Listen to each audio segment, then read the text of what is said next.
അനുമോള് ശരിക്കും രേണുസുതിയുടെ തലയിൽ പേനുണ്ട് എന്ന് പറഞ്ഞ കാര്യം ന്യായീകരിക്കാൻ ശ്രമിച്ചോ? അതോ അനുമോൾക്ക് അവിടെ ഒരു അബദ്ധം പറ്റിയതാണോ? അതുപോലെ തന്നെ അക്ബറിന് വീട് കിട്ടിയ നല്ലൊരു അവസരം, പക്ഷെ അക്ബർ മര്യാദയ്ക്ക് അങ്ങോട്ട് യൂസ് ചെയ്തു എന്ന് വേണമെങ്കിൽ പറയാം.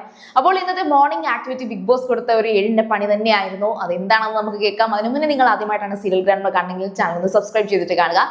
സംഭവം എന്ന് വെച്ചാൽ മോർണിംഗ് ആക്ടിവിറ്റി നല്ല കളറാക്കേണ്ട പറ്റിയ ഒരു സിറ്റുവേഷൻ തന്നെയായിരുന്നു കൊടുത്തിരുന്നത്. കാരണം എന്ന് വെച്ചാൽ പുറത്തു പോയിട്ട് അകത്ത് വന്നവർക്ക് അറിയാൻ കഴിയും എന്തൊക്കെ കാര്യങ്ങൾ പുറത്തു പോയി, ഇതൊക്കെ ക്യാമറയിൽ കാണിച്ചോ, ചമ്മിപ്പോയ കുറെ സിറ്റുവേഷൻസ് ഉണ്ട്. അപ്പോൾ ബിഗ് ബോസ് പറഞ്ഞത് അങ്ങനെയുള്ള ചമ്മിപ്പോയ സിറ്റുവേഷൻസ് പറയാൻ വേണ്ടിയിട്ടാണ്. അപ്പോൾ വളരെ മറ്റേ മുൻഷിയൊക്കെ വന്നിട്ട് ഒരാഴ്ച കൊണ്ട് എനിക്ക് എന്തോന്നു അങ്ങനെ ഒന്നും ഇല്ല എന്നൊക്കെ പറഞ്ഞ് നൈസായിട്ട് പൊക്കോണ്ടിരിക്കുമ്പോഴാണ് അനുമോള് വന്നിട്ട് ക്യാമറ ഉണ്ടെന്ന് ഓർക്കാതെ ഞാൻ രേണുസുതിയുടെ ആ ഒരു തല ചൊറിയുന്ന കാര്യം എന്ന് പറഞ്ഞങ്ങോട്ട് തുടങ്ങിയപ്പോഴേ സരികയും അക്ബറും അപ്പാനിയും എല്ലാം കൂടെ ചാടി കയറിയിട്ട് അനുമോളോട് ക്യാമറ ഉണ്ടെന്ന് ഒട്ടും അറിയാതെ കാണിച്ചിട്ട് അല്ലെങ്കിൽ പറഞ്ഞിട്ട് ചമ്മിപ്പോയ കാര്യമാണ്. മോർണിംഗ് ആക്ടിവിറ്റിയിൽ ക്യാമറ ഉണ്ടെന്നുള്ളത് അനുമോൾക്ക് അറിയില്ലായിരുന്നോ എന്ന് ചോദിക്കുന്നുണ്ട്. അപ്പൊ അനുമോള് പറയുന്നുണ്ട് ക്യാമറ ഉണ്ടെന്നറിയാം, പക്ഷെ അത് അവിടെ പറയണമായിരുന്നു, അല്ലെങ്കിൽ അതൊരു ന്യായീകരിക്കലാണ്.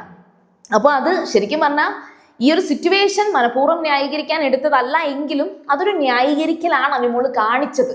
അത് അനുമോൾ അവിടെ ചെയ്യണ്ടായിരുന്നു, അല്ലെങ്കിൽ അബദ്ധം പറ്റണ്ടായിരുന്നു.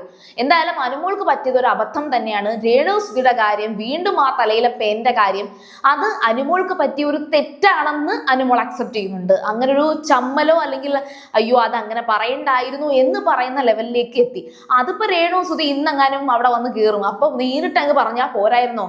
രേണു ചേച്ചി അന്ന് ഞാൻ അത് പറഞ്ഞത് ഭയങ്കര മോശമായിട്ട് എനിക്ക് പിന്നെ ഫീൽ ചെയ്തു എന്ന് പറഞ്ഞാൽ പോരായിരുന്നോ? പക്ഷെ ഇത് രേണു വരുന്നതിന് മുന്നേ തന്നെ ഒരു മോർണിംഗ് ആക്ടിവിറ്റി ഇട്ടപ്പോ ആ അവസരത്തിൽ എടുത്തിട്ട് കാച്ചി ഒരു എന്താ പറയാ ഒരു നല്ല പിള്ള ചമയാൻ വേണ്ടിയിട്ട് അനുമോള് ശ്രമിച്ചതായിട്ട് തന്നെ നമുക്ക് അത് അങ്ങനെ വിലയിരുത്താൻ പറ്റത്തുള്ളൂ. പക്ഷേ അക്ബറും അപ്പാനിയും അപ്പോൾ അതൊരു വലിയ വഴക്കിലേക്കോ അല്ലെങ്കിൽ അനുമോളെ അങ്ങോട്ട് കുറ്റം പറയുന്നതിലേക്കോ കൊണ്ടുപോകാതെ നൈസായിട്ട് നിനക്ക് കാര്യം മനസ്സിലായില്ലേ, നിനക്ക് ആ ഒരു ടാസ്ക് മനസ്സിലായില്ലേ, ക്യാമറ ഉണ്ടെന്ന് അറിയാണ്ട് മറന്നു ചെയ്ത കാര്യങ്ങൾ പറയാനാണ്.